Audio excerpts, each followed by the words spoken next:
ఓం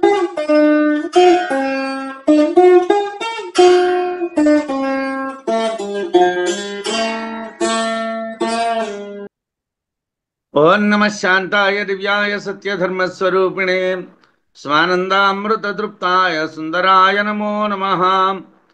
దేహేంద్రియాదయో భావా జ్ఞానాదివ్యాపృతిక్షమాః యస్య సన్నిధిమాత్రేణ సోహమిత్యవధారయాం. యస్య సన్నిధిమాత్రేణ, దేని యొక్క సామీప్యము చేత, దేహేంద్రియాదయ, శరీరము ఇంద్రియములు మొదలైనటువంటివి, భావాహ వాటి తన్మాత్రలు, జ్ఞానాది వ్యాపృతి క్షమాహ పనిచేయుటయందు సమర్థములు అగుచున్నవో, సహా ఆత్మను అహం నేను ఇతి అని అవధారయ తెలుసుకో. అంటే ఇప్పుడు ఏమిటి? ఈ శరీరం పనిచేస్తున్నదంటే, ఈ ఇంద్రియాలు పనిచేస్తున్నాయంటే, ఈ ఇంద్రియార్థములు అంటే తన్మాత్రలు పనిచేస్తున్నాయంటే కారణం ఆత్మ. ఆ ఆత్మ నేనే అని తెలుసుకో. ఇది అన్ని ఉపనిషత్తుల్లోని సాధారణమైన విషయం ఏమిటంటే ఆత్మని తెలుసుకో అని చెప్తారు. ఆత్మ కూడా ఎవరో కాదు, నేనే అని తెలుసుకో అని చెప్తారు. మనం సాధారణంగా నేను వేరు ఆత్మ వేరు అన్నదాంతోనే ఈ బంధాలన్నింటినీ కూడా నడుపుతున్నాం. ఎందుకంటే ఈమె భార్య, ఇతను కొడుకు, వీళ్ళ వీళ్ళు కూతుళ్ళు, లేకపోతే వీళ్ళ అల్లుళ్ళు, వీళ్ళ బంధువులు, వీళ్ళు స్నేహితులు అన్నటువంటి భావనతో, ఆ భిన్న భావనతోనే మనం బతుకుతున్నాం. ఏకత్వ భావనతో బతికితే బ్రహ్మత్వం వచ్చేస్తుంది. అన్నీ నేనే అనుకుంటే అహం బ్రహ్మాస్మి, నేనే బ్రహ్మాన్ని, బ్రహ్మమే అన్ని, సర్వభూతం, అన్ని భూతములు కూడా బ్రహ్మమే. అప్పుడు మరి ఏమి లేదు. ఇది సులభంగానే ఉంటుంది, కానీ ఆచరణలో కష్టంగా ఉంటుంది. వేదాంతంలో ఇంతమంది ఇన్నిసార్లు ఇన్ని రకాలుగా చెప్పడానికి కారణం ఏమిటంటే, వేదాంతం వినడానికి చాలా సులభంగా ఉంటుంది, అర్థమైనట్టుగా ఉంటుంది, ఆచరణలో చాలా కష్టంగా ఉంటుంది. చాలా కష్టం కాదు, అసలు ఆచరించడమే సాధ్యం అవటం లేదు. ఎక్కడో మరి మహాత్ములు ఎవరైనా ఉంటే మనం చెప్పలేం, కానీ మనకి తెలిసినంత మట్టుగా భిన్నభావాలు చచ్చిపోవడం అన్నటువంటిది ఎక్కడా కనిపించడం లేదు. మనం ఎవరి దగ్గరికి వెళ్ళినా ఒక సన్యాసి దగ్గరికి వెళ్తే ఇది మా ఆశ్రమం అండి అంటాడు, వీళ్ళు మా శిష్యులండి అంటాడు. అసలు శిష్యులు ఎక్కడి నుంచి వచ్చారు, ఆశ్రమం ఎక్కడి నుంచి వచ్చింది? వాడు నిజంగానే సన్యాసి అయితే, వాడు నిజంగానే పరమాత్మని తెలుసుకొని ఉంటే వాడికి శిష్యులు అన్నటువంటి భావన ఉండకూడదు, ఇది నా ఆశ్రమం అన్నటువంటి భావన ఉండకూడదు, వీళ్ళెవరో వచ్చినటువంటి భక్తులు అన్నటువంటి భావన ఉండకూడదు.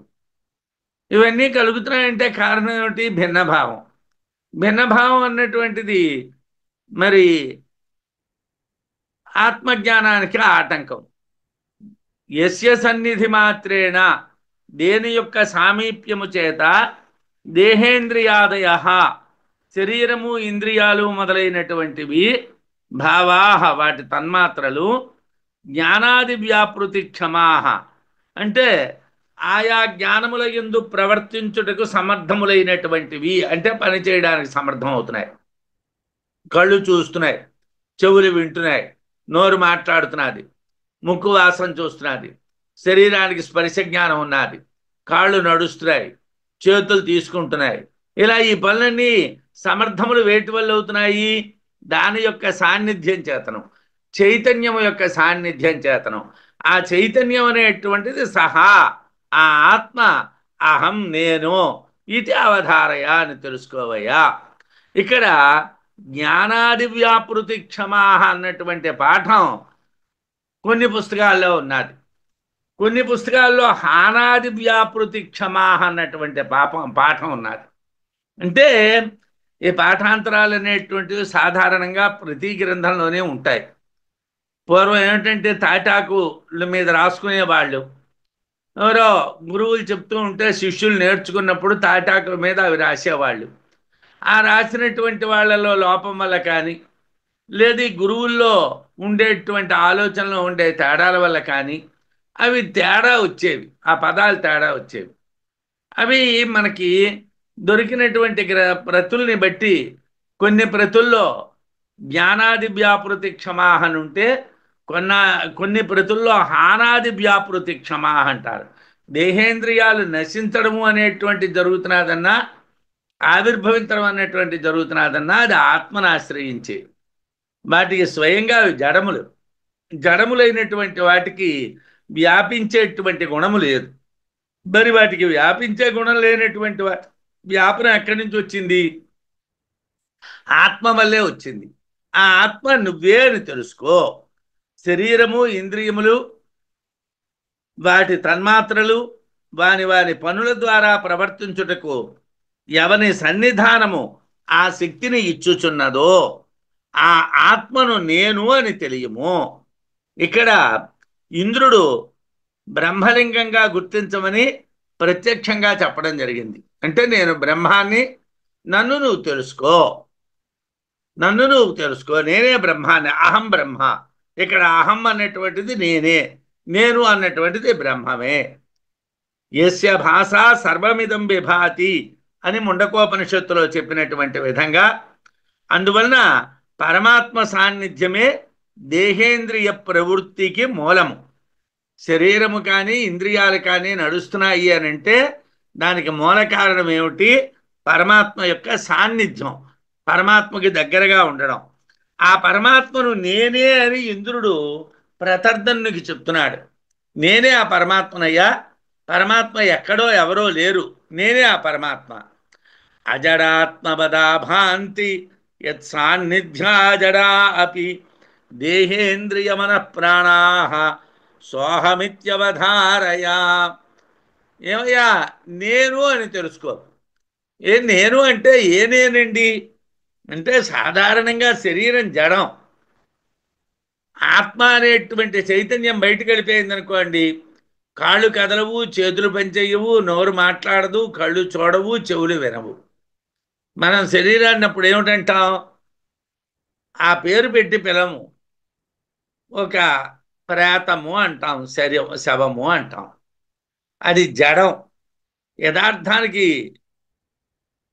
దేహము జడము, ఇంద్రియాలు జడములే. ఎందుకోసం? ఆత్మ అనే చైతన్యం బయటకు వెళ్ళిపోగానే కళ్ళు కాని, కాళ్ళు కాని, చేతులు కాని, ముక్కు కాని, నోరు కాని ఏవి పనిచేయటం లేదు. పోనీ మనస్సు పనిచేస్తున్నదా? అది పనిచేయటం లేదు. పంచప్రాణాలు పనిచేస్తున్నాయా? అవి పనిచేయటం లేదు. మరి దేని వల్ల పనిచేస్తున్నాయ్యా? ఆత్మ వల్లే పనిచేస్తున్నాయి. యత్సాన్నిధ్యాత్, ఎవని సన్నిధి వలన జడాహపి, జడములైనటువంటివైనప్పటికీ కూడా, దేహేంద్రియ మనఃప్రాణా, శరీరము, ఇంద్రియము, మనస్సు, ప్రాణములు ఇవన్నీ జడాలు.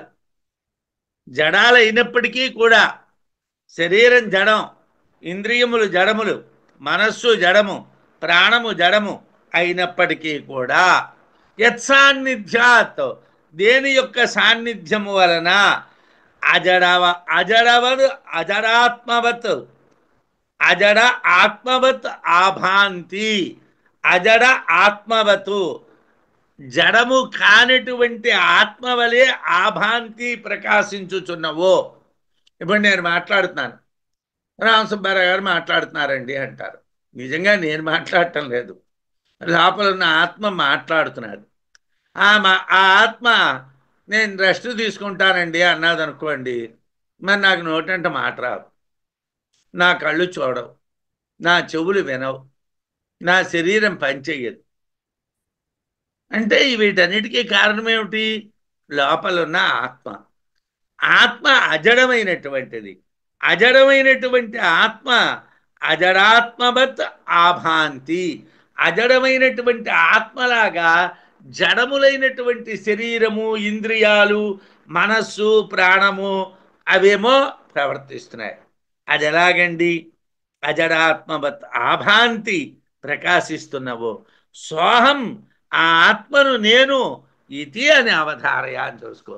ఆత్మ నేను. నేను అంటే ఏమిటయ్యా? నేను నేను నేను అంటే, నేను అంటే శరీరం కాదు, నేను అంటే ఇంద్రియాలు కాదు, నేను అంటే ప్రాణం కాదు, నేను అంటే మనస్సు కాదు, నేను అన్నటువంటిది ఏదీ కాదు, ఆత్మే. ఆ ఆత్మ అనేటువంటిది అందరి యందు సమానమే.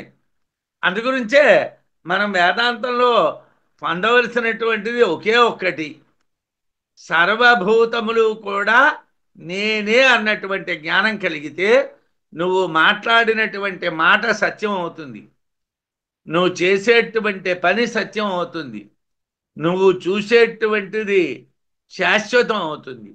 ఎప్పుడైతే నువ్వు ఆత్మస్వరూపుడుగా మారతావో అన్నీ యథార్థములే. నువ్వు ఎంతకాలం నేను శరీరాన్ని, నేను మనస్సుని, నేను ప్రాణాన్ని, నేను ఇంద్రియాన్ని అనుకుంటావో అంతకాలం నువ్వు అసత్యమే.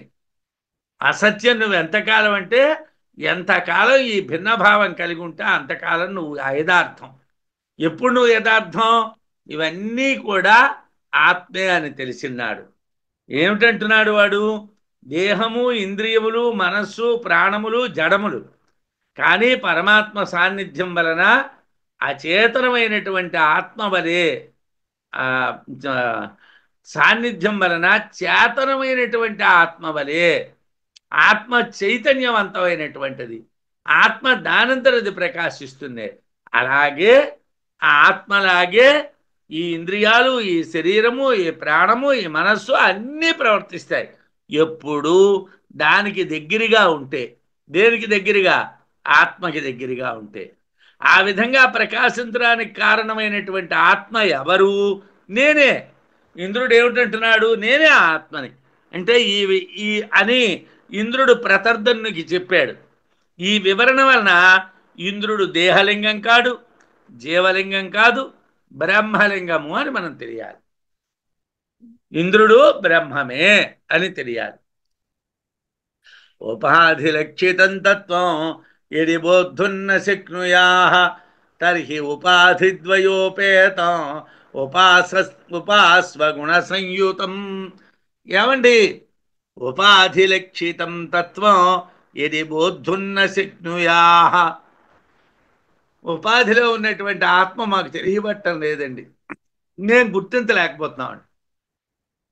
అయితే ఉపాధులు రెండు ఉన్నాయి, ఆ రెండు ఉపాధులతో కూడుకున్నటువంటి ఆత్మని మీరు ఉపాసించండి. అసలు మాకు ఉపాధిలో ఉన్న ఆత్మ తెలియడం లేదంటే నువ్వు రెండు ఉపాధులు అంటావేమిటయ్యా?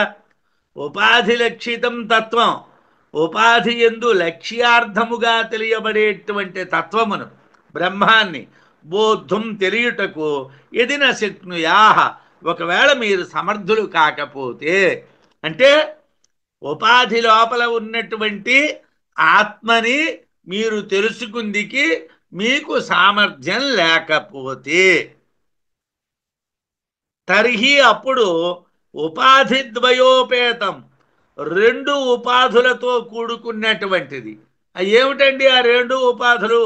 ప్రాణము అనే ఉపాధి, ప్రజ్ఞ అనేటువంటి ఉపాధి. ఆ రెండు ఉపాధులతో కూడినటువంటి గుణ సంయుతం, సగుణమైనటువంటి ఆత్మ. ఆత్మను ఉపాసించండి. ఏమండి? మీరు ఈ ఉపాధి లోపల ఉన్నటువంటి ఆత్మని తెలుసుకుందికి మీకు ఒకవేళ వీలు కాలేదనుకోండి, ఈ ఉపాధిలో ఉన్నటువంటి ఆత్మను తెలుసుకుంది, అప్పుడు రెండు ఉపాధుల్లో ఉన్నటువంటి ఆత్మ, ఒక ఉపాధిలో ఉన్న తెలిపితే రెండింటిలో తెలియడం ఏమిటయ్యా? ప్రాణం అనేటటువంటి, ప్రజ్ఞ అనేటువంటి రెండు ఉపాధుల్లోని ఆత్మ ఉన్నది, దాన్ని తెలుసుకోండి. ప్రాణంలో ఆత్మ ఉన్నది, ప్రజ్ఞలో ఆత్మ ఉన్నది. ఆ రెండు ఉపాధుల ద్వారా మీరు ఆత్మను తెలుసుకోండి. ప్రాణప్రజ్ఞలనేటువంటి ఉపాధులందు తెలియదగినటువంటి ఆత్మను మీరు వేళ తెలుసుకోలేకపోతే, ప్రాణము ప్రజ్ఞ అనే రెండు ఉపాధులతో వేరువేరుగా సగుణాత్మను ఉపాసించండి. ప్రాణమే ఆత్మ, ప్రజ్ఞ ఆత్మ అని ఉపాసన చేయండి. మీరు అప్పుడు ప్రాణాన్ని తెలుసుకుంటారు, అదే ఆత్మ. ప్రజ్ఞను తెలుసుకుంటారు, అదే ఆత్మ. ప్రాణో వాయు ప్రాణ ఉవా అమృతం యావద్ యస్మిన్ శరీరే ప్రాణో వసతి తావదాయు ప్రాణేన హ్యేవ అముష్మిన్ లోకే అమృతత్వమాప్నోతి. ప్రాణోపాసన అసలు ఏమిటయ్యా ఈ ప్రాణం ఏమిటి, గోళేమిటి అంటే ప్రాణో వా ఆయు, ప్రాణం అంటే ఆయుష్య, ప్రాణవు వా అమృతం, ప్రాణమే అమృతమయ్యా. ఈ శరీరంలో ఎంతకాలం అయితే ప్రాణో వసతి, ఎంతకాలం ప్రాణం ఉంటుందో తావదాయు, అంతకాలం ఆయుష్ ఉన్నట్టుగా లెక్క. ఎంతకాలం శరీరంలో ప్రాణం ఉంటుందో అంతకాలం ఆయుష్ ఉన్నది అంటాం. వాడు బతికే ఉన్నాడండి అంటాం. చాలా కాలం ఆయించి మనం ఎవరినైనా కలియలేదనుకోండి, ఏమండి ఫలానా ఆయన ఉన్నాడా, ఉన్నారండి ఆయన ఉన్నారు అన్నాం. అంటే ప్రాణం ఉన్నది కాబట్టి వాడు ఉన్నాడు. ప్రాణోవా ఆయు ప్రాణోవా అమృతం యావత్ యస్మిన్ శరీరే ప్రాణో వసతి, ఎవని శరీరంలో ఎంతవరకు ప్రాణం ఉంటుందో తావదాయు, అంతవరకు ఆయుష్ ఉంటుంది. ప్రాణేన హవా అముష్మిన్లోకే అమృతత్వం ఆప్నోతి, ప్రాణము చేతనే పైలోకంలో అమృతత్వం కూడా కలుగుతున్నది. ప్రాణమే ఆయువు, ప్రాణమే అమృతము. ఎంతకాలం శరీరంలో ప్రాణం ఉంటుందో అంతకాలము ఆయుష్ ఉన్నది అని అంటున్నాం. ప్రాణం వలననే పరలోకంలో అమృతత్వం కలుగుతుంది అంటున్నాం. ప్రాణోపాసన చేస్తే అమృతత్వం కలుగుతుంది. ప్రశ్నలో కూడా ప్రాణోపాసన విశిష్టతని చెప్పారు. ప్రాణాన్ని ఉపాసించడాన్ని ప్రాణాది నామ పర్యంతం కల్పితం, ప్రాణం దగ్గర నుంచి నామ వరకు ఉన్నదంతా కూడా కల్పితమే అని ప్రశ్నోపనిషత్తులో చెప్పారు. అందువలన సగుణ ప్రాణాన్ని ఉపాసిస్తే ఆత్మ తెలియబడుతుంది. ఇది మొదటిది. అదేవిధంగా ప్రజ్ఞయా సత్యం సంకల్పం సయోమాం ఆయు అమృతమిత్యుపాస్తే సర్వమాయురస్మిన్ లోకే ఆప్నోతి అమృతత్వం అక్షితిం స్వర్గే లోకే తద్ధైతద్ ఆహు ఏకభూయం వై ప్రాణాగచ్చంతి అని ఈ కౌశితకి ఉపనిషత్తులోవే ఇవన్నీని. కౌశితకి ఉపనిషత్తులో ప్రజ్ఞయా సత్య సంకల్పం, ప్రజ్ఞే సత్య సంకల్పం. ఎవరైతే ఆ ప్రజ్ఞని ఉపాసిస్తున్నారో అలా ఉపాసించినటువంటి వాళ్ళు ఆయువుని అమృతత్వాన్ని పొందుతారు. ఆ ప్రజ్ఞ వలనే సమస్తమైన ఆయువు పొందబడుతున్నది, అమృతం పొందబడుతున్నది అని చెప్పారు. ప్రజ్ఞ చేతను సత్య సంకల్పముగా ఎవడు నన్ను ఉపాసిస్తాడో, ఆయువు అమృతం కలిసి ఉపాసిస్తాడో అతడు ఈ లోకంలో పూర్ణాయువుని అమృతత్వాన్ని ఆ లోకంలోని పొందుతాడు. నిజంగా అంటే ప్రాణమును ఉపాసించిన, ప్రజ్ఞని ఉపాసించిన నువ్వు ఈ లోకంలో ఆయుష్ని పొందుతావు, పరలోకంలో మోక్షాన్ని పొందుతావు. ఈ విధంగా చెప్పబడ్డం చేత రెండు ఉపాధులందు, అంటే ప్రాణము అనేటువంటి ఉపాధి ఎందు, ప్రజ్ఞ అనేటువంటి ఉపాధి ఎందు లక్ష్యభూతమైనటువంటి ఆత్మని తెలుసుకో. లక్ష్యార్థం వల్ల తెలియబడే ఆత్మని తెలుసుకో. ఒకవేళ అలా చెయ్యటానికి శక్తి లేకపోతే రెండు ఉపాధులందు కూడా సగుణమైనటువంటి ఆత్మను ఉపాసించు. రెండు ఉపాధుల్లో కూడా ఏమిటి చేయాలి? సగుణమైనటువంటి ఆత్మని ఉపాసించవయ్యా. సగుణమైనటువంటి ఆత్మను రెండు ఉపాధుల్లోని ఉపాసించు. ఆయుష్యమృతత్వంచ గుణో ప్రాణస్స సమ్మతో యహాయు ప్రాణత స్వర్గే అమృతత్వం ఇది స్ఫుటం. ఏదైతే మనకి ఉపనిషత్తులో చెప్పినటువంటి వాక్యాలు ఉన్నాయో ఆ వాక్యాలనే శ్లోక రూపంలో విద్యారణ్యుల వారు చెప్తున్నారు. ఆయుష్యమృతత్వంచ గుణో ప్రాణస్య సమ్మతో, ప్రాణస్య ప్రాణమునకు, ఆయుష్యం ఆయుష్యు, అమృతత్వంచ అమృతత్వమును, గుణౌ గుణములుగా సమ్మతౌ అంగీకరిస్తారు. అంటే ప్రాణానికి గుణాలు ఏమిటండి? ఆయుష్యము అమృతము. ప్రాణానికి గుణాలు ఆయుష్యము అమృతము. యహయ ప్రాణత స్వర్గే అమృతత్వం ఇది స్ఫుటం.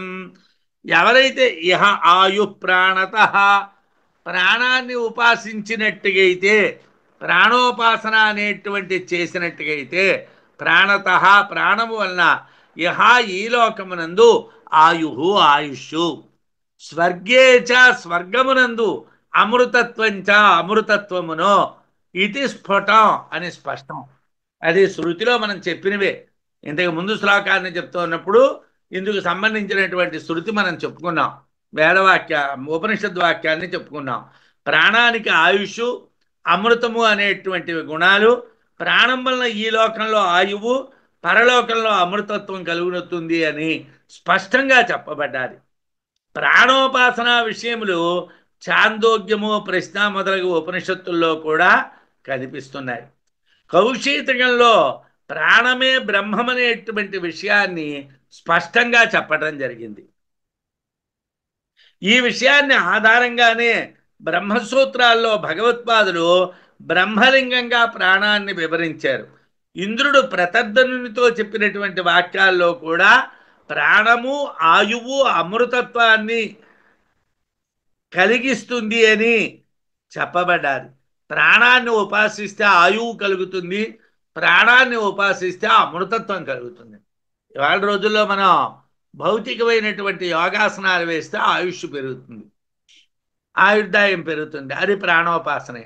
కాకపోతే ప్రాణోపాసనలో సత్య సంకల్పం ఉంటే, అంటే పరమాత్మనే సంకల్పించి కానీ ప్రాణాన్ని ఉపాసిస్తే పైలోకంలో అమృతత్వాన్ని కూడా పొందుతారు. పైలోకంలో అమృతత్వం కావాలి అని అంటే ప్రాణాన్ని సత్యంగా ఉపాసించాలి, సత్యము అనేటువంటి భావంతో ఉపాసించాలి. ప్రాణావై సత్యం తేషామేవ సత్యస్య సత్యం అని బృహదారణ్యకంలో మంత్రం ఉంది. ప్రాణావై సత్యం, ప్రాణములే సత్యములు, తేషాం తేషాం వై సత్యస్య సత్యం, దానికి సత్యానికి సత్యమైనటువంటిది ఆత్మ. ఆత్మ అనేటువంటిది సత్యము కన్నా మీద నుండేటువంటిది. సత్యము అనేటువంటిది ప్రాణావై సత్యం అని బృహదారణ్యకంలో కూడా చెప్పారు. సత్య సంకల్పత ప్రాజ్ఞ గుణోధ్యానానురూపత ఫలమోప్నోతి కామీ చేత్ నిష్కామస్తత్వమీక్షతి. ఈ లోకంలో ఉపాసనలు చేసేటువంటి వాళ్ళు రెండు రకాలుగా ఉంటారు. కోరికలతో ఉపాసనలు చేసేవాళ్ళు ఉంటారు, నిష్కామంగా ఉపాసనలు చేసేవాళ్ళు ఉంటారు. దీనికి రెండు కారణాలు ఉంటాయి. మంత్రాలు కానీ, విజ్ఞానం కానీ, వేదాంత విజ్ఞానం కానీ, గురువుల యొక్క సామీప్యంలో మనం కానీ ఉపాసించినట్టుగైతే మనకి నిష్కామము అనేటువంటిది అలవాటు అవుతుంది. అదే మనం స్వతంత్రంగా చేస్తే సకామము అన్నటువంటిది అలవాటు. అంటే నేను చండీ ఉపాసన చేస్తున్నానండి, నేను పంచాక్షరి ఉపాసన చేస్తున్నానండి, నేను అష్టాక్షరి ఉపాసన చేస్తున్నానండి, నేను ద్వాదశాక్షరి ఉపాసన చేస్తున్నానండి, నేను సుబ్రహ్మణ్యోపాసన చేస్తున్నానండి, నేను గణపతిని ఉపాసిస్తున్నానండి. ఇలా లోకంలో ఉపాసనల గురించి చెప్తూ ఉంటారు. గురువు సాన్నిధ్యంలో గురువాక్యాలకి లోబడి కఠినంగా గురువు పెట్టేటువంటి పరీక్షలకి తట్టుకొని నిలబడ్డటువంటి శిష్యుడైతే కోరికలు లేకుండా ఉపాసన చేస్తాడు. అదే మంత్రం ఉపదేశం మాత్రమే గురువుగారి దగ్గర తీసేసుకొని ఆ మరుసటి రోజు నుంచి జెండాపై కపిరాజన్, నా ఇష్టం నాది, నేను ఎక్కడికో వెళ్ళిపోయినామనా, నేను నాకు తోచినట్టుగా ఓ దుకాణం పెట్టేసుకొని 4 రూపాయలు సంపాదించుకుంటా అన్నటువంటి వాడు సకామంగా చేస్తాడు. ఎవడు సకామం అవుతాడంటే గురువు యొక్క దృష్టికి దూరం అయిపోయిన వాడు సకామం అవుతాడు. గురువు యొక్క దృష్టి లోపలే ఉన్నటువంటి వాడు నిష్కాముడవుతాడు. ఇక్కడ ఏమిటని చెప్తున్నారు? సత్య సంకల్పత ప్రాజ్ఞ గుణో ధ్యానానురూపత ఫలమాప్నోతి కామీ చేత్ నిష్కామస్తత్వమీక్షతి. ప్రజ్ఞ యొక్క గుణము సత్య సంకల్పము అని చెప్తున్నారు. ప్రజ్ఞకి ఏమిటండి గుణం? సత్య సంకల్పము. ప్రాణానికి ఆయుష్, అమృతత్వము గుణములు అని చెప్పాం. ప్రాణానికి ప్రజ్ఞకి ఏమిటండి గుణాలు అంటే, ప్రజ్ఞకి రెండు గుణాలు ప్రజ్ఞకి గుణం ఏమిటంటే సత్య సంకల్పం, సత్యాన్నే సంకల్పించడం. సత్యం అంటే ఏమిటి? బ్రహ్మం, బ్రహ్మాన్నే సంకల్పించడం. ప్రాజ్ఞగుణ సత్య సంకల్పత, సత్యమును సంకల్పించుట ప్రాజ్ఞగుణ, ప్రజ్ఞా సంబంధమైనటువంటి గుణము. ధ్యానానురూపత, ధ్యానానికి తగినటువంటి విధంగా, ధ్యానానికి అనురూపమైనటువంటి విధంగా. కామీచేత్, కామి అయితే, కోరికలు కలవాడైతే ఫలమాప్నోతి, ఆ కోరికలు పొందుతాడు. ఏదో ఇప్పుడు మనం ఉపాసన చేస్తూ ఉంటాం, డబ్బు కావాలని ఉపాసన చేస్తారు. కొంతమంది లోకల్లో పెద్దగా వాళ్ళు విద్యలు నేర్చుకున్న విద్యలు ఏమి ఉండవు, కానీ ఎక్కడికైనా వెళ్తే అక్కడ వాడు బాగా విద్యావంతుడిగా ప్రకాశించాలని వాడి కోరిక. అప్పుడు వాడు ఏం చేస్తాడు? వాడు ఉపాసన చేస్తూ ఉన్నటువంటి దేవతల్ని నన్ను వశీకరణ శక్తి కలవాడిగా చెయ్యి అని ప్రార్థిస్తాడు. అంటే ఒక 10 మందిని, 100 మందిని, 1000 మందిని మన మాట వినేటట్టుగా చేసేటువంటి దాన్ని వశీకరణ బీజము అంటారు. వాడు ఆ ఉపాసన చేస్తూ ఉన్నటువంటి వాడు వశీకరణ కోరుకుంటాడు. అంటే ఎంతోమంది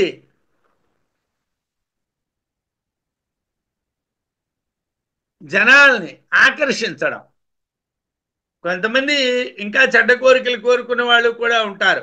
స్త్రీలని ఆకర్షించడం, ధనాన్ని ఆకర్షించడం, అలాగే కీర్తిని ఆకర్షించడం, ఇప్పుడు మనం కోరుకుంటూ ఉంటారు.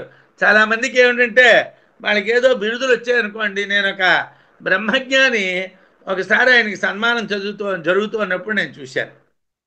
ఆయన వాస్తవానికి బ్రహ్మజ్ఞానంలో చాలా దిట్ట. బ్రహ్మసూత్రాలు చదువుకున్నాడు, ఉపనిషత్తులు చదువుకున్నాడు, మొత్తం ఈ వేదాంత గ్రంథాలన్నీ బాగా చదువుకున్నాడు. వాడికి ఏమిటి తెలియాలండి? నేను బ్రహ్మాన్ని, నాకు ఏ కోరిక ఉండకూడదు అన్నది వాడికి తెలియాలి. నేను చెప్పక్కర్లేదు, అది వాడికి ఏం పెద్ద విషయం కాదు. ఇన్ని గ్రంథాలు తెలిసిన వాడికి ఆ మాత్రం తెలియదని అనలేము. కానీ ఆయన మాట్లాడుతూ ఏమిటన్నాడంటే, నేను చాలా అదృష్టవంతుడిని, మా గురువులకు వచ్చిన బిరుదులన్నీ నాకు వచ్చాయి అని ఆయనకు బిరుదు ఇచ్చారు విజయనగరంలో. ఇచ్చినప్పుడు ఆయన ఆ బిరుదుని విని పొంగిపోతూ ఆయన ఆనందించాడు. ఇంకా అంతకన్నా అమాయకత్వం ఏమిటి ఉంటుందండి? బిరుదులు ఎవరికి ఇచ్చామండి? శరీరానికి ఇచ్చాం. ఆత్మ బిరుదుల్ని పట్టుకో వెళ్తుందా? ఏమంటే పట్టుకో వెళ్తుందా ఎక్కడికైనా ఆత్మ బిరుదుల్ని? మనం వెళ్ళినప్పుడు బ్రహ్మలోకానికి మనం వెళ్తూ ఉన్నప్పుడు, ఏమండి నాకు భారతదేశంలో ఇన్ని బిరుదులు ఉన్నాయండి, ఇవిగో నేను ఈ మూట పట్టుకొని వచ్చానండి అని చూపెట్టడానికి వీలవుతుందా? కనీసం నీ శవానికి సంస్కారం చేస్తున్నప్పుడు ఏ బిరుదు చెప్పరే, ఏదో పేరు చెప్పి ప్రేత అంటారు, అంతకన్నా ఏమనరే. ఎందుకు ఈ బిరుదులు ఏం చేసుకుంటాం? కానీ భ్రాంతి, అది వశీకరణకి సంబంధించినటువంటి లక్షణం. ఆ వశీకరణకి సంబంధించినటువంటి శక్తి కోరుకునేవాడు కొంతమంది ఉంటారు ఉపాసనలు చేసి. కామీ చేత్, కోరికలు కలవాడైతే ఫలమాప్నోతి, ఆ కోరికలు పొందుతాడు. వాడు ధ్యానానురూపత, వాడు ఎలాంటి ధ్యానం చేస్తే అలాంటి ధ్యానానికి అనుగుణంగా వాడికి ఫలం కలుగుతుంది. వాడు ఒకవేళ కామి అయితే, కోరికలు కోరుకున్న వాడైతే ఫలమాప్నోతి, వాడికి ఆ ఫలితం కలుగుతుంది. నిష్కామశ్చేత్, ఒకవేళ నిష్కాముడైనట్టుగా అయితే తత్వమీక్షతే, బ్రహ్మాన్ని దర్శిస్తాడు. ఏమండి? వాడి కాదు ఒకవేళ ధ్యానాన్ని చేస్తూ ఏ కోరికలు లేకుండా ధ్యానాన్ని చేస్తే బ్రహ్మాన్ని దర్శిస్తాడు. అల్లది కావాలి, ఇల్లుది కావాలని ధ్యానం చేస్తే అవే వస్తాయి, అంతకన్నా మరేమీ రావు. అదే చెప్తున్నాడు. సత్య సంకల్పత, సత్యమును సంకల్పించుట, ప్రాజ్ఞగుణ, ప్రజ్ఞా సంబంధ గుణము. ధ్యానానురూపత, ధ్యానానికి అనురూపంగా. కామీ చేత్, కోరికలు కలవాడైతే ఫలమాప్నోతి, ఫలితాన్ని పొందుతాడు.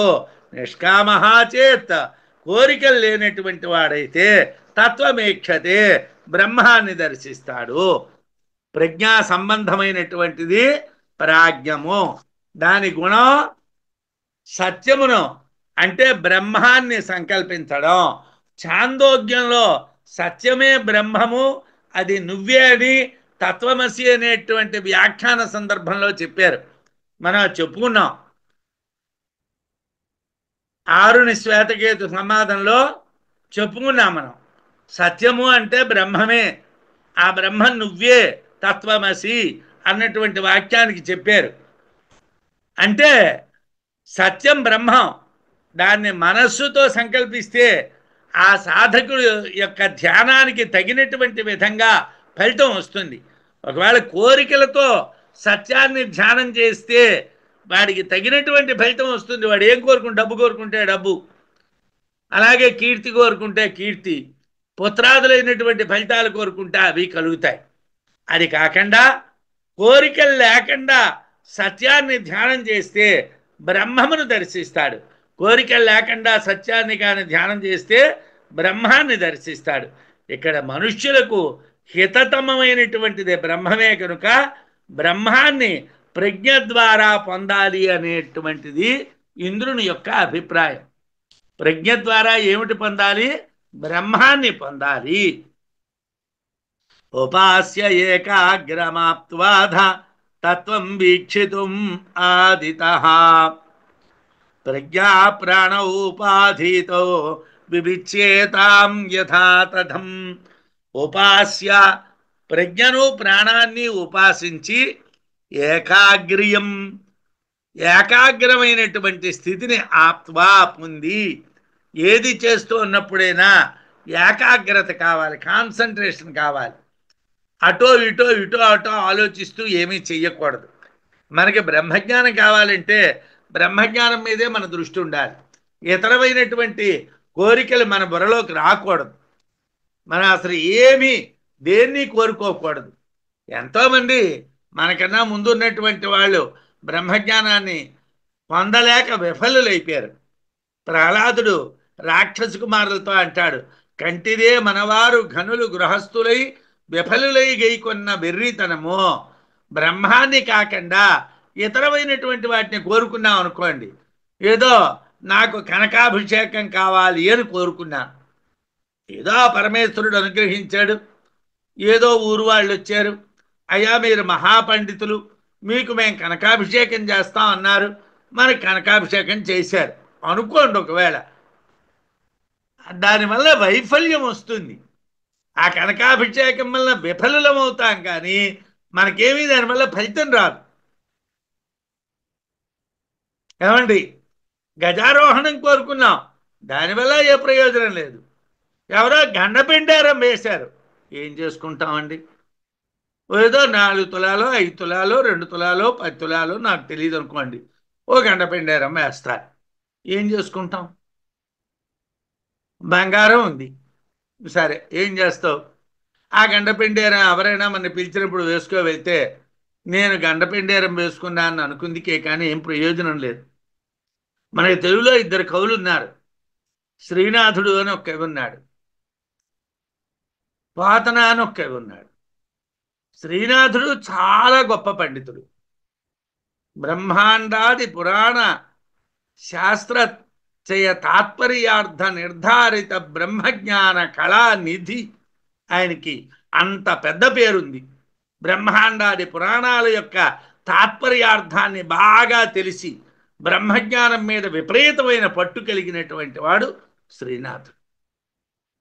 ఏ బిరుదులు లేవు, పోతన గారికి బిరుదే లేదు, ఆయన ఉన్నాడో లేడో కూడా ఎవరికీ తెలియదు. కానీ పోతన గారు మోక్షాన్ని పొందగలిగేటువంటి భాగవతానికి తెలుగులో ఏ గ్రంథానికి లేనంత గొప్ప శక్తిని ప్రసాదించగలిగారు ఆయనకి పరమేశ్వరుడు ఇచ్చినటువంటి అనుగ్రహంతో. అదే శ్రీనాథుడు ఎన్ని గ్రంథాలు రాసినప్పటికీ చిట్ట చివరిని కూడా దివిజ కవివరు గుండియల్ దిగ్గురనగా అరుగుచున్నాడు శ్రీనాథుడు అమరపురికి అని తాను చిట్ట చివరిని పడ్డటువంటి కష్టాలు వర్ణించుకున్నాడు అంటారు. బొడ్డు పల్లెను గొడ్డేది మోసపోతి ఎట్లు చెల్లింతో టంకంబులేడు నూర్లు బిలబిలాక్షులు తినిపోయే తెలలు పెసలు ఎట్లు చెల్లింతో టంకంబులేడు నూర్లు 700 రూపాయలు శిస్తు కట్టలేక కవి సార్వభౌముడని మించుకున్నటువంటి ఒక మహానుభావుడు నడివీధిలో శిక్షలు అనుభవించాడు అని చాటుపద్యాలు చెప్తాయి. అంటే మనం భాగాల్ని కోరుకుంటే చివరికి శరీరం దుఃఖప్రదంగా వెళ్తుంది. మనం త్యాగాన్ని కోరుకుంటే శరీరం ఆనందంలో కలిసిపోతుంది. కాబట్టి త్యాగాన్ని కోరుకోవాలి. ఉపాస్య ప్రజ్ఞను ప్రాణాన్ని ఉపాసించి ఏకాగ్రమైనటువంటి స్థితిని ఆప్త్వా పొంది తత్వమును వీక్షితం దర్శించుటకు ఆదిత మూలము నుండి ప్రజ్ఞాప్రాణౌ ఉపాధి ప్రజ్ఞాప్రాణము అనబడే 2 ఉపాధులు తౌ వాటిని యథాతథం ఉన్నదున్నట్టుగా అంటే ఎటువంటి కల్పన లేకుండా వివిచ్యేతాం విచారణ చెయ్యాలి. ప్రాణము ప్రజ్ఞలు రెండింటినీ కూడా ఉపాసించి ఏకాగ్రతను సాధించి తత్వాన్ని అంటే బ్రహ్మాన్ని దర్శించడానికి మూలం నుండి ప్రజ్ఞాప్రాణాలనేటువంటి 2 ఉపాధుల్ని కూడా ఎటువంటి కల్పనలు లేకుండా విచారణ చెయ్యాలి. మనం ఏదో అల్లక్కడో విషయం నేర్చుకున్నాను, ఇక్కడో విషయం నేర్చుకున్నాను, దీన్ని దానికి రెండింటికి జోడించి నేనేదో కొత్త విషయం చెప్తాను అనుకోకూడదు. కల్పన ఉండకూడదు. బ్రహ్మానికి కల్పనలు ఉండవు. బ్రహ్మము కల్పితము కాదు, బ్రహ్మము యథార్థము. కాబట్టి ఎటువంటి కల్పనలు లేకుండా యథాతథం ఉన్నది ఉన్నట్టుగా ఉపాధి తౌ వివిచ్యేతాం 2 ఉపాధుల్ని వివేచన చెయ్యాలి, విచారణ చెయ్యాలి. ఏమిటా 2 ఉపాధులు? ప్రజ్ఞా ప్రాణము. ప్రజ్ఞా ప్రాణము అనేటువంటి వాటిని రెండింటినీ కూడా మూలం నుండి విచారణ చెయ్యాలి. ప్రాణం అంటే ఏమిటి, ప్రజ్ఞ అంటే ఏమిటి, ఆ రెండింటి నుండి మనం పొందవలసినటువంటిది ఏమిటి విచారణ చెయ్యాలి. మన సమయాన్ని విచారణ ఖర్చు పెట్టాలి. యోగ వాసిష్టంలో రామచంద్రుల వారికి వశిష్ఠుడు కూడా విచారణ ముఖ్యం చెప్తాడు. మనం కూడా విచారణ చెయ్యాలి. ఇవాళ మనం చదువుకుంటున్నాం, ఆ చదువు కొనుక్కోకూడదు, చదువుకోవాలి. ఎలాగండి అని అంటే మన చూడండి గజేంద్ర మోక్షం ఉన్నది. గజేంద్ర మోక్షంలో ఊహ కలంగి జీవనపుటాలమునంబడి పోరుచున్ మహామోహలతా నిబద్ధ పదమున్ విడిపించుకొనంగలేని సందేహము పొందు దేహి క్రియ దీనదశన్ గజముండే అన్నారు. ఓ ఉదాహరణ చెప్పారు. ఆ ఏనుగు ఎలా ఉన్నది అంటే ఊహ కలంగి, మనకు ఊహలు బోల్డు. నేనేదో చాలా గొప్ప పండితుడిని అనిపించుకోవాలి, నాకు గండపెండేరం వెయ్యాలి, నాకు సింహతలాటాలు వెయ్యాలి, నాకు సన్మానాలు చెయ్యాలి, నాకేదో మహామహోపాధ్యాయ ఉపనిషద్ వాచస్పతి, లేకపోతే బ్రహ్మజ్ఞాన వాచస్పతి, లేకపోతే బ్రహ్మవిద్వర, ఇలాంటివేవో బిరుదులు 100 బిరుదులు నాకు రావాలి. ఇవన్నీ ఊహలు. ఊహ కలంగి జీవనపు టోలమునన్బడి పోరుచుంది. ఏదో శ్రీకాకుళం వాళ్ళని అడిగాను, 4 ఉపన్యాసాలు చెప్పాను. విజయనగరంలో 10 ఉపన్యాసాలు చెప్పాను. విశాఖపట్నంలో 4 ఉపన్యాసాలు చెప్పాను. రాజమండ్రిలో 4 చెప్పాను. కాకినాడలో 4 చెప్పాను. అలాగే విజయవాడలో 4 చెప్పాను. ఏదో హైదరాబాద్లో 10 చెప్పాను. ఓహో, నాకు రాష్ట్రం అంతా కూడా కీర్తున్నారు. ఏం చేసుకుంటాం?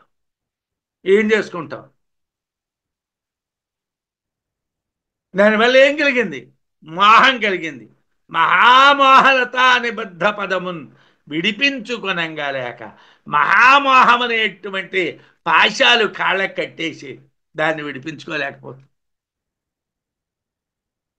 సందేహము పొందు దేహిక్రియ, శరీరం అటుపోతుందా ఇటుపోతుందా తెలియక ఏడుస్తూ ఉంటాం. ఏమండి, ఇవన్నీ శాశ్వతం కాదు.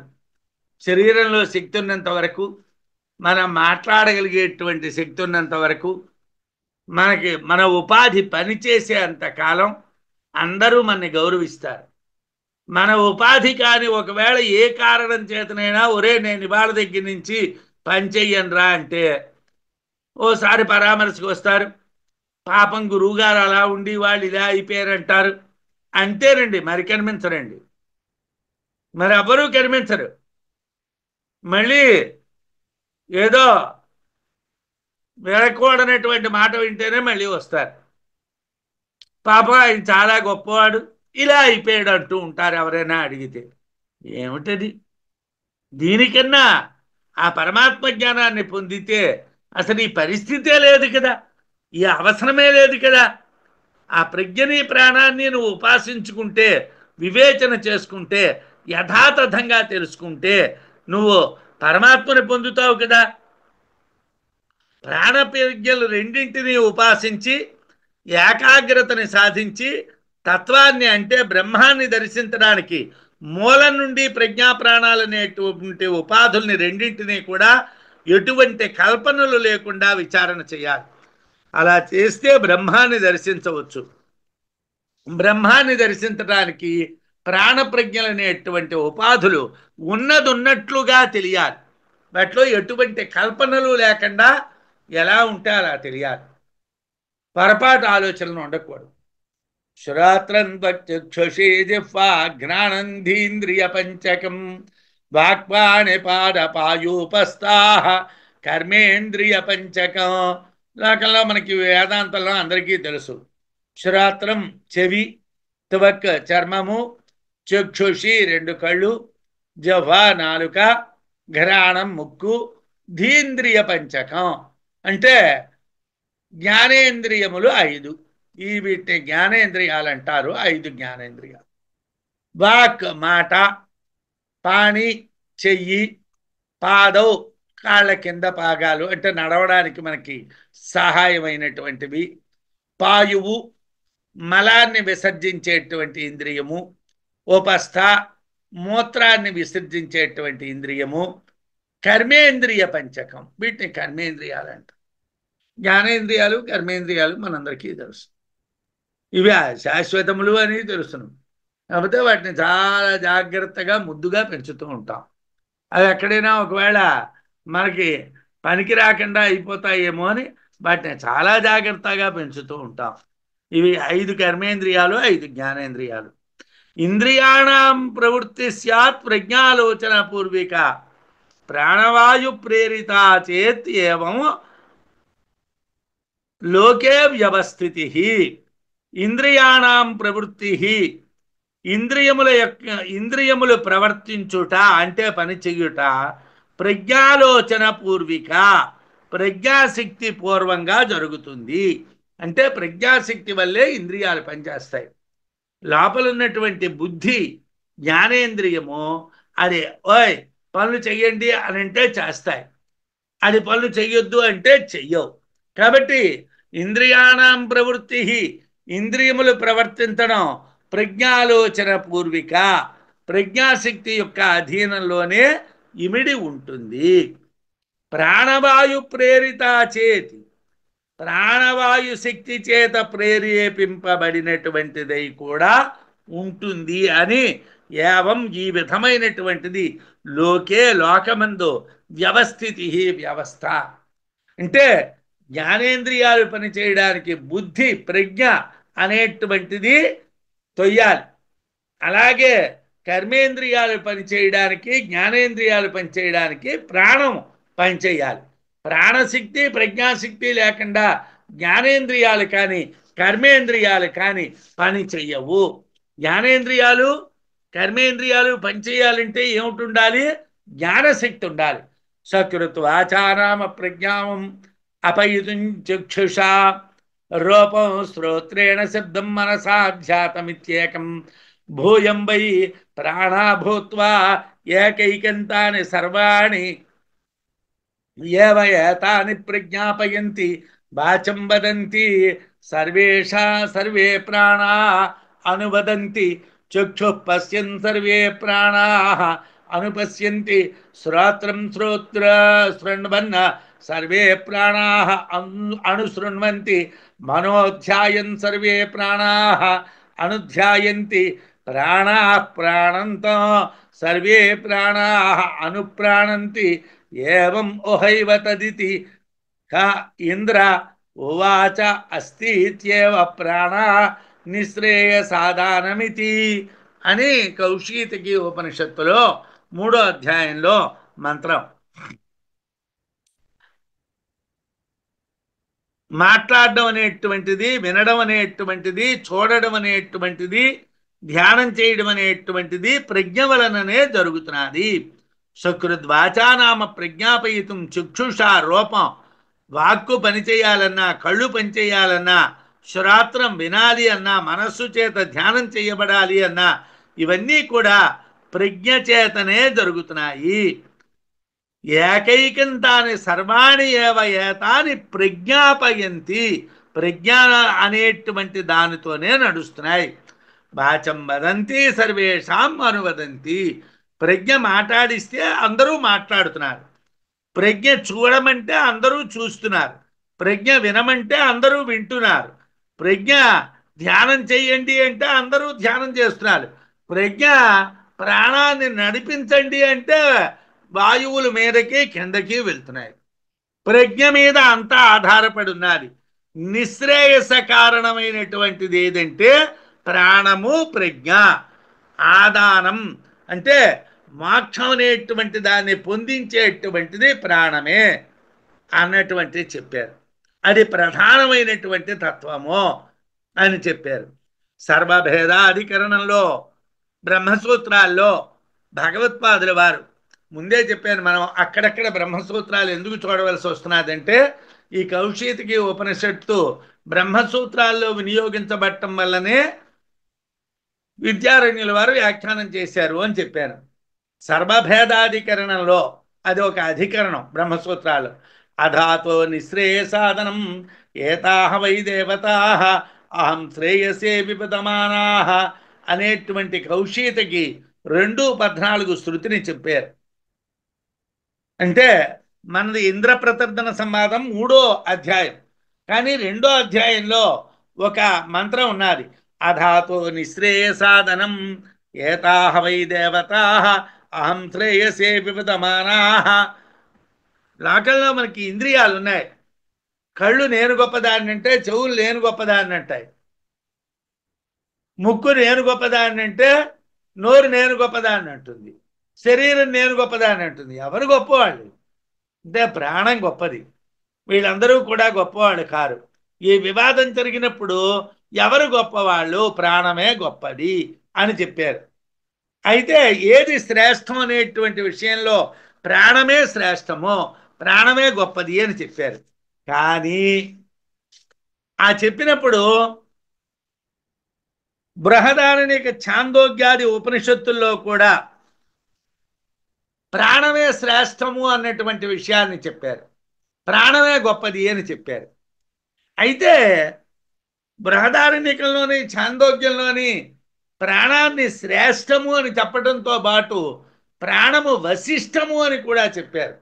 అన్ని ఇంద్రియాలు ప్రాణానికి లొంగే పనిచేస్తాయని చెప్పారు. ప్రాణం ఉంటేనే కళ్ళు పనిచేస్తాయి, ప్రాణం ఉంటేనే చెవులు పనిచేస్తాయి, ప్రాణం ఉంటేనే ముక్కు పనిచేస్తుంది, ప్రాణం ఉంటేనే నోరు పనిచేస్తుంది, ప్రాణం ఉంటేనే శరీరం పనిచేస్తుంది. ప్రాణం వశిష్టము అని కూడా చెప్పారు. మరి కౌశీతకిలో ప్రాణం శ్రేష్టము అని చెప్పారు, కానీ ప్రాణం వశిష్టము అని చెప్పలేదు. అయితే మరి కౌశీతకిలో అలా చెప్పలేదు కదండి. ప్రాణం వశిష్టం అవుతుందా అవదా అని అంటే సర్వాభేదాత్ అన్యత్ర ఇమే అనేటువంటి బ్రహ్మసూత్రాల్లో మంత్రం చేతనం సర్వాభేదాత్ అన్యత్ర ఇమే అనేటువంటి సూత్రంలో ఏమిటి చెప్తున్నారండి అంటే అన్ని శాఖలలోనూ ప్రాణోపాసన భేదం లేదు కాబట్టి. అంటే బృహదారణ్యకంలోనైనా, ఛాందోగ్యంలోనైనా, కౌశీతకిలోనైనా ఎక్కడైనా ప్రాణోపాసన అన్నటువంటి దాంట్లో తేడా లేదు కాబట్టి శ్రేష్టము వశిష్టము అనేటువంటి 2 శబ్దాలు కూడా అన్ని శాఖల్లోని అంటే కౌశీతకంలో కూడా మనం అన్వయించవచ్చును. ప్రాణము నిశ్రేయ సాధనము అంటే మోక్షాన్ని అందించడానికి సమర్థమైనటువంటిది అని తెలుసుకోవాలి అని చెప్పారు.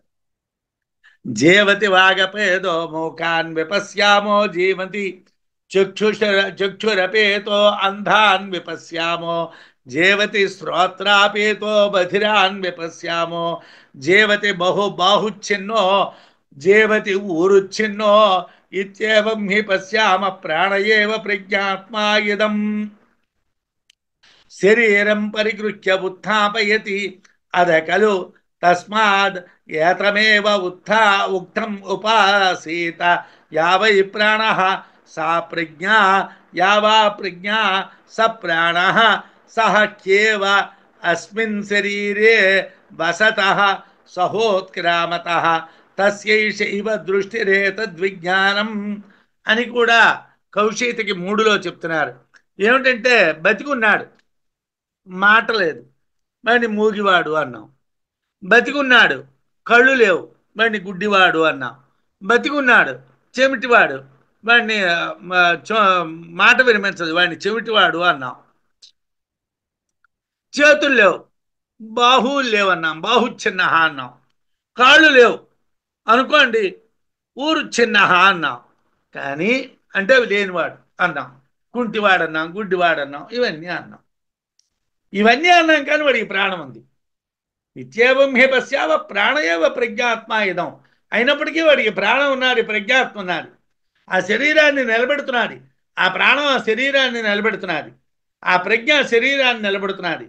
ఆ ప్రజ్ఞ వల్లనే ప్రాణము వల్లనే శరీరం నిలబడుతున్నది, నశించిపోతున్నది. సా ప్రజ్ఞ ప్రాణ సా ప్రజ్ఞ యావా ప్రజ్ఞ సావా ప్రాణ. ప్రాణమే ప్రజ్ఞ, ప్రజ్ఞే ప్రాణము, రెండు ఒకటే, ఒకదాంతో ఒకటి అనుబంధంగా ఉంటాయి. ప్రాణం ఉన్నట్టుగైతేనే బతుకుతాడు, ప్రజ్ఞ ఉన్నట్టుగైతేనే బతుకుతాడు. బ్రతకటానికి కారణం ప్రాణప్రజ్ఞలే, నశించడానికి కారణం ప్రాణప్రజ్ఞలే. ఈ విషయాన్ని చెప్పేటువంటి దాన్ని విజ్ఞానము అంటారండి. కాబట్టి బ్రతికున్నా ఆట లేనటువంటి వాళ్ళు మోగవాళ్ళని, చూడలేనటువంటి వాళ్ళు గుడ్డివాళ్ళని, కాళ్ళు లేకపోతే కుంటివాళ్ళని, చేతులు లేకపోతే అంగవికలరని, ఇలాగ రకరకాలుగా జీవించడం కారణం ప్రాణం. ఆ ప్రాణమే ప్రజ్ఞ, ప్రజ్ఞే ప్రాణము. అందువలన ప్రాణం వలననే నిలబడ్డం, నశించడం జరుగుతున్నవి. కనుక ప్రాణము నిశ్రేయసమును పొందించుట యందు ప్రధానమైనటువంటిది. మోక్షాన్ని పొందించడంలో ప్రాణము ప్రధానమైనటువంటిది. ప్రజ్ఞా ప్రాణాలను ఒక్కటిగా ఉపాసించాలి, ప్రజ్ఞని ప్రాణాన్ని ఒకే దానిగా ఉపాసించాలి. ప్రజ్ఞాయాం సర్వాణి భూతాని ఏకీభవంతి. ప్రజ్ఞ ఎందే అన్ని భూతములు ఏకీకరణాన్ని పొందుతున్నాయి, అన్నీ ఏకం అవుతున్నాయి. ప్రజ్ఞే ప్రాణాత్మగా పనిచేస్తున్నది అని తెలుసుకోవాలి. తత్ర మూఢా కేచిదాహు యుగపత్యుక్షురాదయ సర్వేపి స్వస్వ విషయే ప్రవర్తంత ఇది దృశం. తత్ర ఈ ఇంద్రియములు పనిచేసేటువంటి విధానంలో కేచితో కొంతమంది మూఢులు, చక్షురాదయ కన్నులు మొదలైనటువంటి ఇంద్రియాలు, యుగపత్ ఒకేసారి, సర్వేపి అన్నీ కూడా స్వవిషయే ఆయా ఇంద్రియముల యొక్క పనుల యందు ప్రవర్తిస్తాయి. ఇది ఈ దృశం అని ఇటువంటి మాటను ఆహుహు చెప్తారు. అంటే ఏమిటండి, కొంతమంది మూఢులు, బుద్ధి లేనటువంటి వాళ్ళు కళ్ళు చెవులు మొదలైనటువంటి ఇంద్రియాలన్నీ కూడా వాటి పనులు ఒకేసారి చేసేస్తాయంటారు. అంటే కళ్ళు చూడడం, చెవులు వినడం, నోరు మాట్లాడటం అన్నీ ఒకేసారి జరుగుతాయంటారు. కళ్ళు చూస్తూ ఉంటే చెవులు వింటాయి, అలాగే చెవులు వింటూ ఉంటే నోరు మాట్లాడుతుంది అని ఇంద్రియాలన్నీ ఒకేసారి పనిచేస్తాయి అంటారు మూఢులు. ఈ కాలంలో దాన్నే మనం ఏమిటంటున్నాం, అవధానం అంటున్నాం. ఒకేసారి మా వాడు 8 పనులు చేస్తున్నాడు, 100 పనులు చేస్తున్నాడు అంటారు. అది వేదాంతపరంగా అంగీకరించరు. ఇంద్రియాలనేటువంటివి వ్యవధానంతోనే పనిచేస్తాయి, అవ్యవధానంగా ఇంద్రియాలు పనిచెయ్యవు, దాన్ని అంగీకరించరు. అయితే కొంతమంది మూఢులైనటువంటి వాళ్ళు అన్నారు విద్యారణ్యుల వారు. అంటే అలా చెప్పినటువంటి వాళ్ళని మూఢులు అన్నారు. అంటే మరి ఆలోచించండి, ఈ వేదాంత శాస్త్రాన్ని విద్యారణ్యుల వారు ఏ శృంగేరి పీఠాన్ని పాలించారో అదే శృంగేరి పీఠంలో ఒక మహాసన్యాసి అయినటువంటి వారి దగ్గర వేలూరు శివరామశాస్త్రి గారు చదువుకొని ఆ వేదాంతాన్ని లోకానికి చెప్పారు. వేలూరు శివరామశాస్త్రి గారు శతావధాని, తిరుపతి వెంకటకవులకి శిష్యుడు. అవధానాలంటే విపరీతమైన ఇష్టం ఆయనకి, ఏకాగ్రత కొట్టిన పిండి.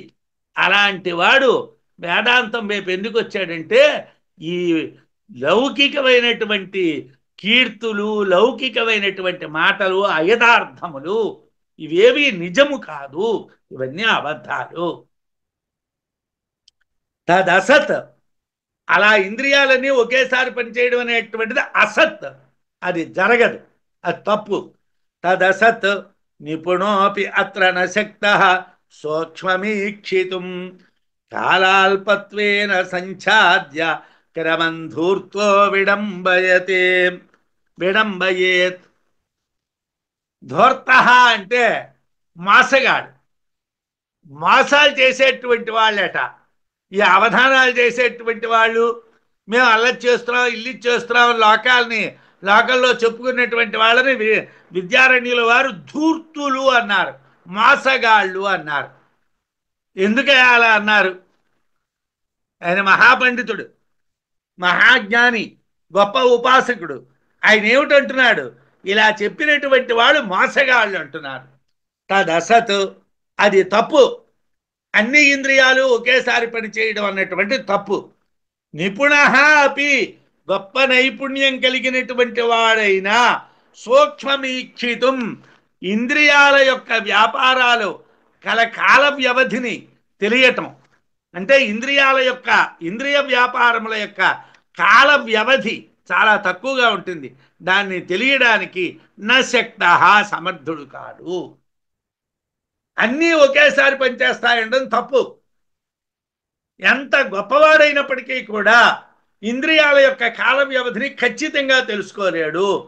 కాలాల్పత్వేన, ఇంద్రియాలు పనిచేసేటప్పుడు వాటి మధ్య నుండేటువంటి అతి తక్కువ కాలమును, అంటే కళ్ళు చూడటం, నోరు మాట్లాడటం, ఈ రెండింటి మధ్యనే ఉన్నటువంటి కాల వ్యవధి చాలా తక్కువ.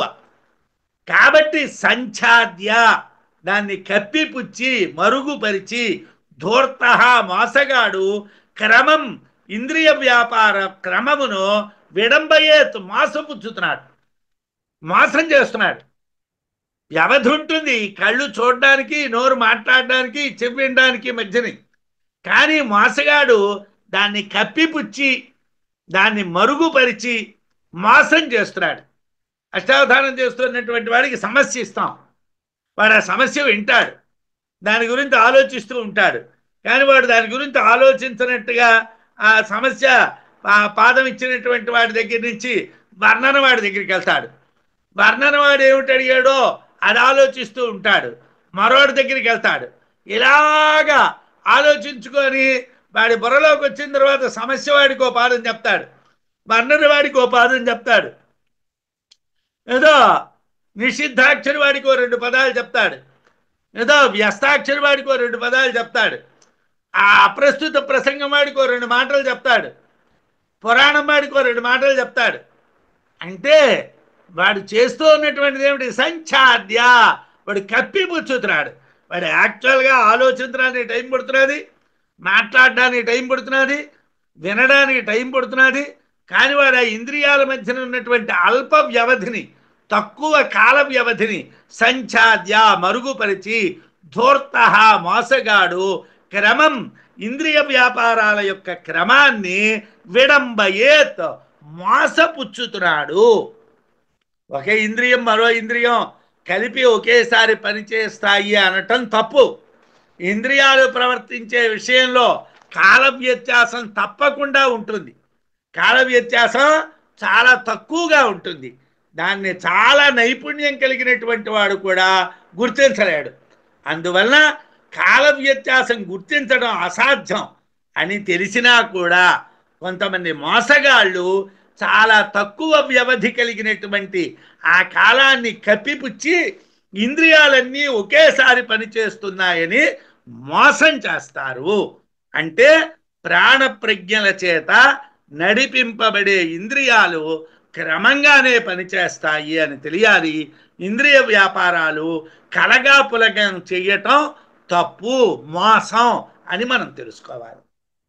ప్రజ్ఞా ప్రాణ సహాయేన వినా నైవేంద్రియం క్వచిత్ ప్రవర్తతే సహాయస్తు క్రమభావీతి నిశ్చిత.